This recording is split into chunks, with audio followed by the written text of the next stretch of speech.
moving forward. Let me get you all something that I was thinking about this weekend. Susan has all of her deep thoughts late at night and on the weekends. And then I like to share them with you. Yay. A little scary in my mind, right? So this was something that I thought was really interesting, right? So there was someone back in history, and I haven't really done a full history on them. Usually when I do this stuff, I go down rabbit holes because I'm really into history, like my dad, and I have to know why people did whatever it was they did and learn, and then what can I learn from it? Like my brain just works that way. But this Tariq ibn Ziyad reached the shores for the battle for Europe. He burned his own ships. Stunned when someone asked him why he would do such a thing, his answer will leave you speechless. So it was 711 AD, the battle for Europe back then. Tariq ibn Ziyad had crossed the sea with just 7,000 men. Behind him were ships. Ahead of him was an army of 100,000 people. So he had 7,000 people, and they were took these ships in to battle for Europe, and there was 100,000 people that they were facing. What did he do? He burned his ships. No retreat, no escape, only one path, which was forward. Then he spoke the words that cut through fear itself. Behind you is the sea. In front of you is the enemy. You have nothing left except God and your courage. That moment turned ordinary men into lions. They fought, they conquered, and history never forgot. Because Tariq didn't just win a battle, he won the mental war first. So they say the mental warfare strategy, right? And so you're going to war basically in obviously in your mind, right? You're going to war with the old you. Okay. So the number one thing they say to do is burn the backup plan. If plan B exists, your mind operates at half power. Remove it, and the sleeping giant inside you wakes up. People don't fail from lack of talent. They fail because they leave themselves an escape route. Mm. Mm. Yeah. Interesting, huh? Number two, and I would write these down honestly and keep them somewhere, right? Because you got to remind yourself there is no plan B. All the business plans that you set, there's no plan B. And I was actually going to save this for Thursday. And then I was like, no, I'm going to do it today because I couldn't. I'm like a kid at Christmas if I have something exciting to share. So, um, so two is pressure unlocks power. Comfort keeps you weak. Remove safety and your brain adapts. Fight or die forces a new level of clarity, focus, and drive. And I always operate in this mode, quite frankly. I get for being raised in survival mode, I guess. I don't know, right? And then three, anchor in faith. Tariq didn't trust numbers, although he had them, right? He definitely strategized, it says in here and everything, but he trusted God. So your higher power, whatever it is you believe in, you trust God. He knew victory doesn't come from strategy alone. You have to have your strategy. It comes from the one who writes the outcome. Faith turns fear into fire and fire into forward motion. Burn your ships, bury your doubts, anchor in faith, attack like tomorrow doesn't exist. That's not just how warriors win battles, that's how leaders build legacies. And that's what Jeff talked to us a little bit last week, and we all kind of talked about it, is what is the legacy you're going to leave, right? So just as we're all thinking about the new year, and again, even if you don't believe in God, you believe in something out there, you believe in whatever it is that gives you hope, you got to put your faith into it, right? So Um, anyway, I just thought that was really, for me, it was motivating and mind-blowing. What do you guys think?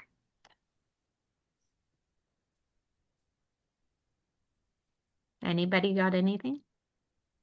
I mean, it's Did I render y'all speechless?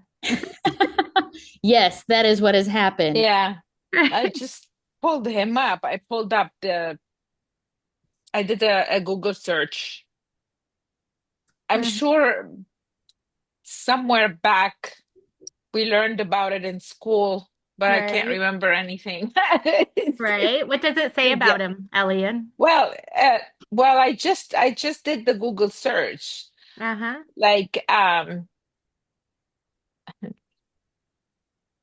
there's a website called Arabic for Nerds, and it Uh-huh. says the legend of Tariq bin Ziyad is in the burning of ships. So I want to read this. Mm-hmm. Mm-hmm. And then there is his famous speech. So I don't See, know. I There's a haven't lot. gone down the Google highway yet, but I want to because I want to learn more Yeah, about him. I just found that, yeah, and yeah. He's a you'll Berber. probably see him again. Yeah, I wanted to see where he's from, basically. So I figured he he was from the was. Middle East or Yeah, Arabia or something from exactly. his He's name. Arabic, but they say it's North Africa somewhere, either Morocco or Mm-hmm. Algiers. Mm-hmm. I thought he Interesting was stuff. Lebanese. I was hoping he'd be Lebanese, but he's not. Could you imagine showing up with 7,000 people against 100 and burning your ship if Yeah, you had no retreat? That takes guts. yeah, And I really think that it's gonna take the guts. I mean, it takes guts to do anything, to be really successful in real estate. To be successful at anything, it takes guts and determination and drive. So, bringing you into 2026, let's see who's got those, that who is more determined, right? And it's yeah. really, we're competing against our old selves. I see that little face behind you or something. This might indeed. Yeah, that cute little face back there. Like Sammy's growing two heads all of a sudden. I don't You know why. know, it is so funny the amount of real estate my children can tell me. They're like, I think you should Oh do yeah. this, Mom. My God, My son he's Dax adorable. was my little showing partner with me for many years until he got old enough and didn't have to ride with me anymore. Oh man. But he would go with me. I would leave a phone with him in the car. I'm like, if mom doesn't come back out, call the police. You're my watchdog. Funny. But that's what we had to do, right? Back when I was a single mom, that's what we did. So, anyway, I He's a so little bit cute. about today's buyer broker day or buyer present consultation day, just about buyers.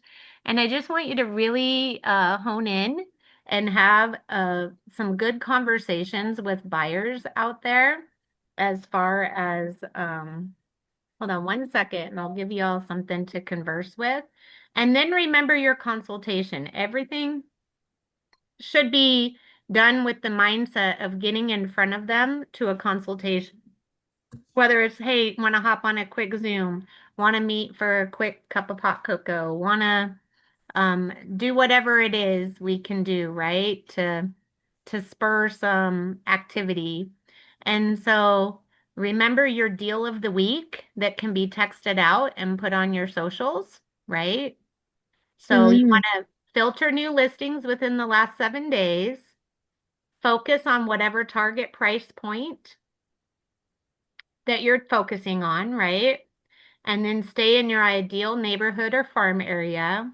And make sure you're sharing from your CRM. Reason number one is because that's what keeps you compliant, because your IDX feed allows you to share properties without having to get the other agent to agree to it,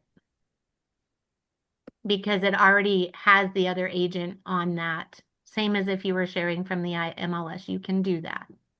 Number two is to make sure that they're coming into your CRM so you can get the leads and capture the leads from it, right?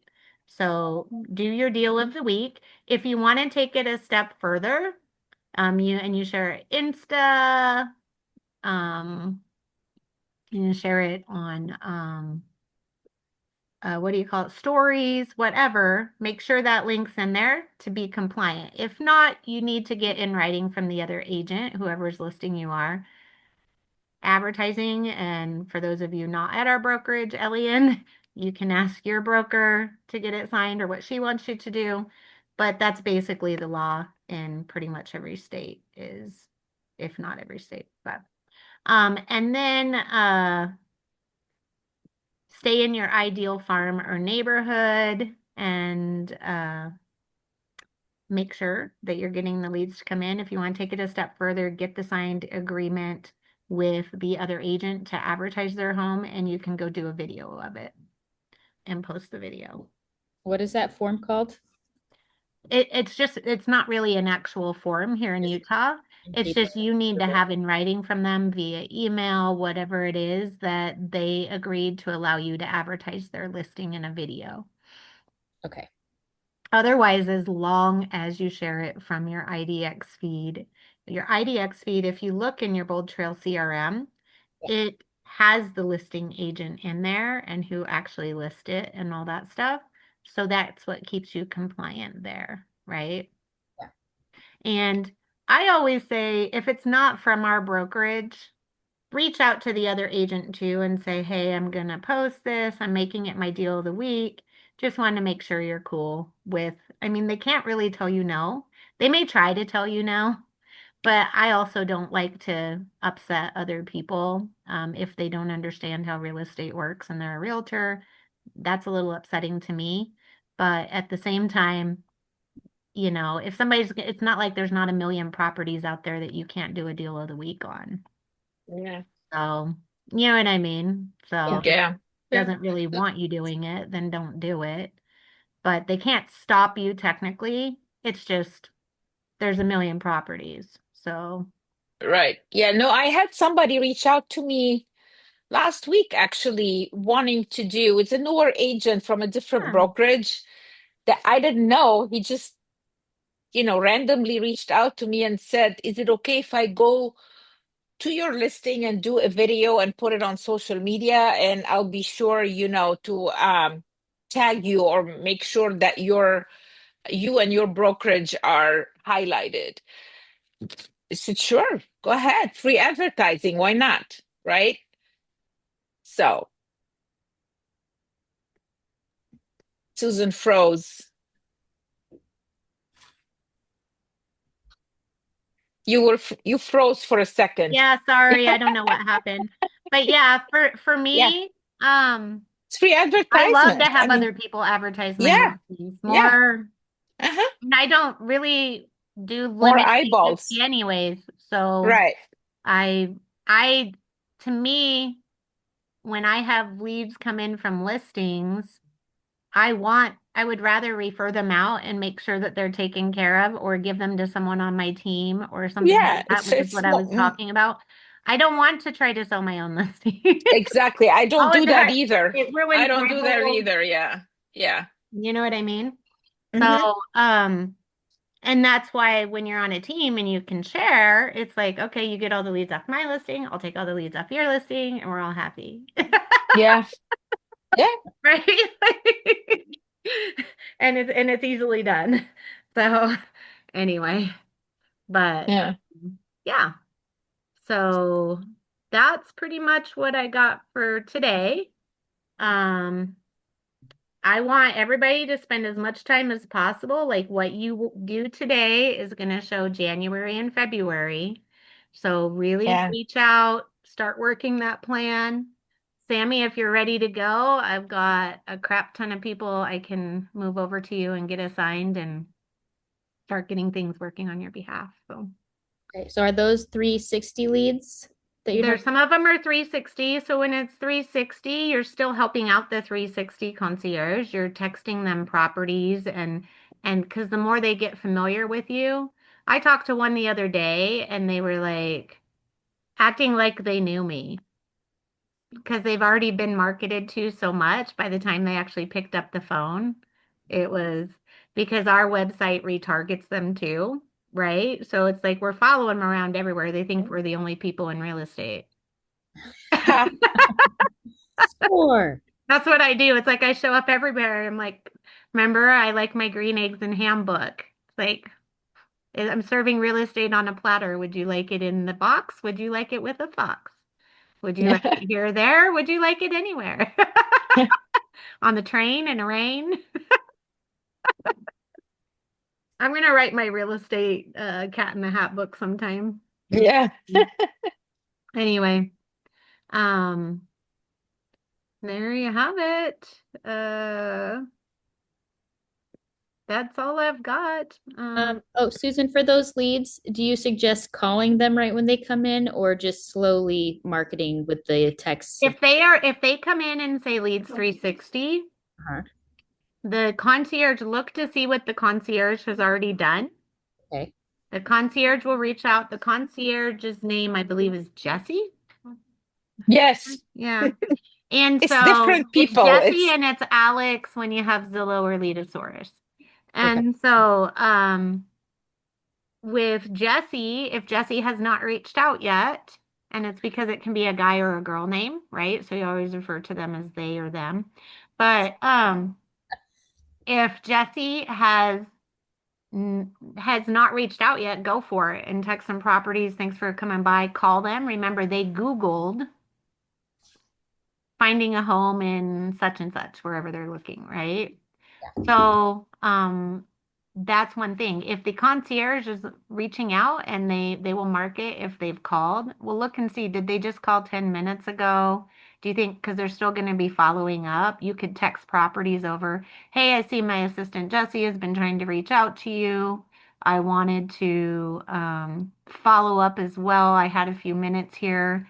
If you have a quick time to chat, right? They don't just call and then not follow up with a text and properties. People will click on pictures, they won't click on blank links.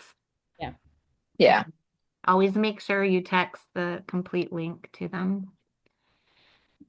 That's when I do the MLS number. It is When text. you do the MLS number and then right below it will pop up a little box that says text the link. Otherwise, you're just texting a photo.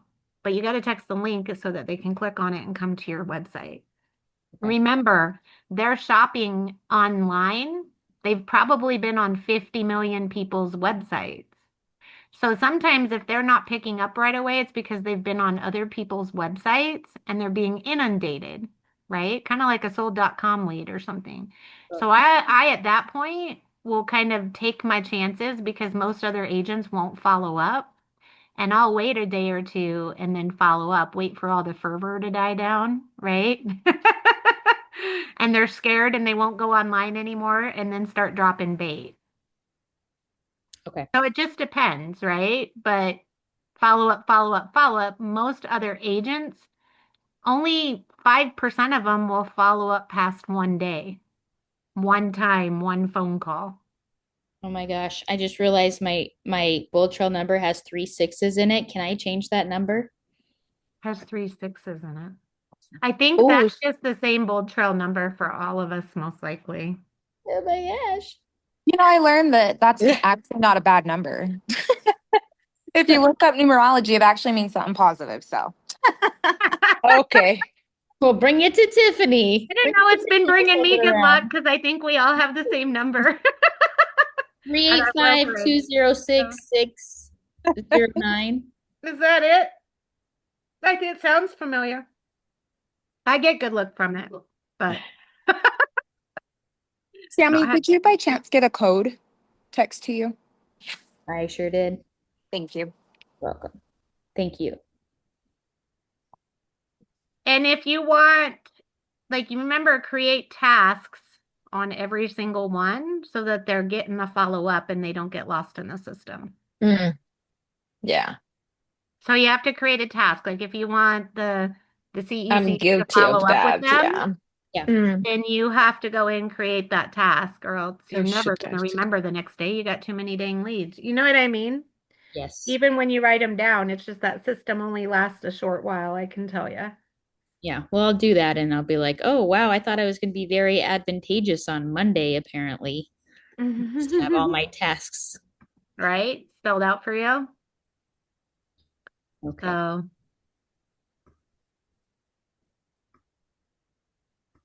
All right, I have to go.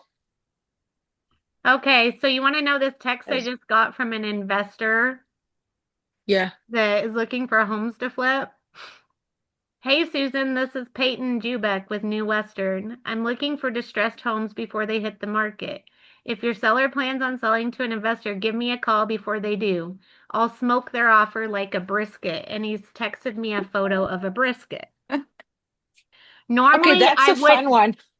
normally I wouldn't even look at a text like that, but because there was a photo, I Yeah. did, right? So He's a again, smart one. He's a smart one. I yeah. get these every single day. Me too, but I don't look at them. I And I don't look saw at it. that I there was just a poof. photo attachment though, and my phone tells me there's a photo attachment. Like, what's the Yeah. photo? So that's why it's important to send over the links with the photos in them, right? Yeah. So I have a way higher text opening rate than most people. So, Okay, I just have to share this with you guys. So, okay. the spiritual meaning of Oh, the 666 number often means like balance, self care, and refocusing on like your spiritual and your higher self needs. So, it's not really all bad. Okay. That's good because I think my it's all in how daughter's you look at anything. my daughter's wedding date was 6/26/16, Oh, 2016. So usually six is a that's match. good news. Thank you, Yeah, Tiffany. Still it's married, good. right? Well, There's always a negative spin, but there's always the positive, and I like to look at the yeah. positive because when you put your Yeah. focus on the positive, then the good happens. So yeah. Well, have you ever know those people that go around trying to make everybody else afraid of everything? Yeah. Yeah. Oh, Yeah. you don't want to do Mhm. that. No. Oh no, that could be bad, right? Or this, Right. that. And after a while, you're just like, okay, do you have anything like positive to say about anything? Yeah. Or is everything bad? Don't do it. Exactly. Anyway, all All right, right. Bye, guys, guys. get to I have work. to Have a go. good day. All right. See ya. Thank Thank you. you. Thank you.